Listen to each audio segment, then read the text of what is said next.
My name is Lindsay Gardner, and I am the head softball coach at St. Edward's University. 1, 2, 3. Hell yeah on 3. 1, 2, 3.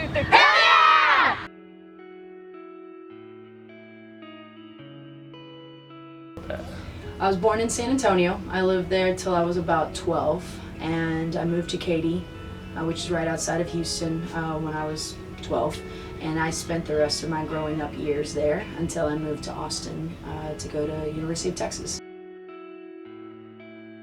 I started playing softball when I was 12 years old, which is kind of late these days. You know, there's kids playing at 8, 9, but I've played in San Antonio, kind of played like sandlot baseball.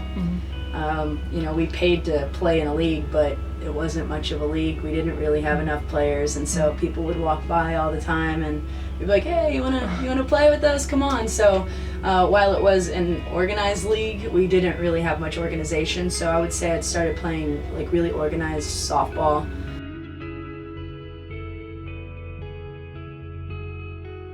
Yeah, my dad asked me if I wanted to go try out for softball team, and went out there to the tryout. Did pretty well. It was quite an adjustment, but I did make the team, and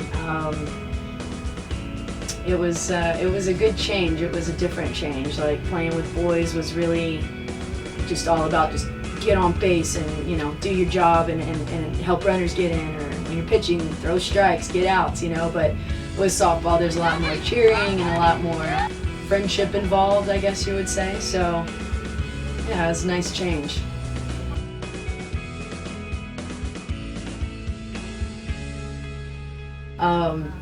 When I got to UT, which was in 1999, we'd had an All-American shortstop who was a senior, and then an All-American second baseman who had just graduated. So it was either go for shortstop and try to beat out an All-American senior, or go against a sophomore who was, you know, trying to earn the position. And so I ended up winning the spot at second base for UT, and that began my career at second base.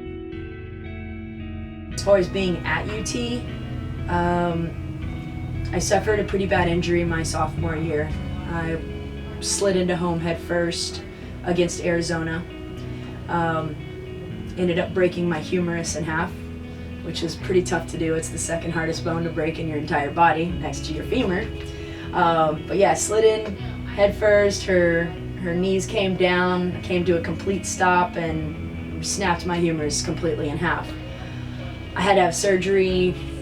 7 days later, I went into surgery, and they put a metal plate, 6-inch metal plate and 6 screws in the arm. And then I got this from it. So I always tell people it's a shark bite, but you got that.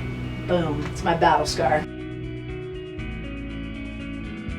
I think one of the ways I overcame just a lot of the struggles at UT as far as injuries go is just because I had a passion for the game. I first started playing with the US team after my sophomore year in college. After the US team was the Pro League.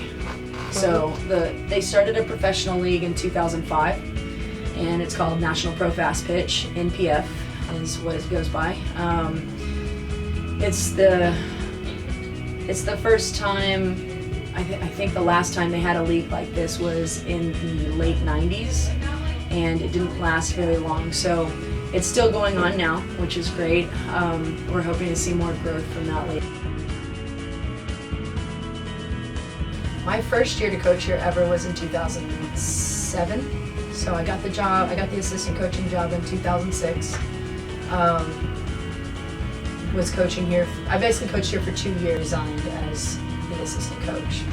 And then when the head coaching position came open, I think it was in 2011, I applied and got the position, and I've been the head coach ever since the 2012 season.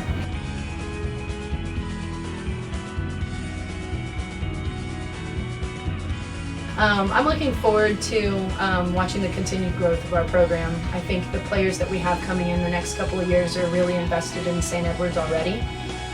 So having that kind of passion coming in, combined with what we already have and all the experience that we have, I feel like we're about to be a force to be reckoned with, as if we already aren't, right? Like we've been very great great team the past 3 years. So I feel like the next few years, I feel like we're really going to get consistent with our approach, and I think winning is just going to happen. It's going to be exciting to watch.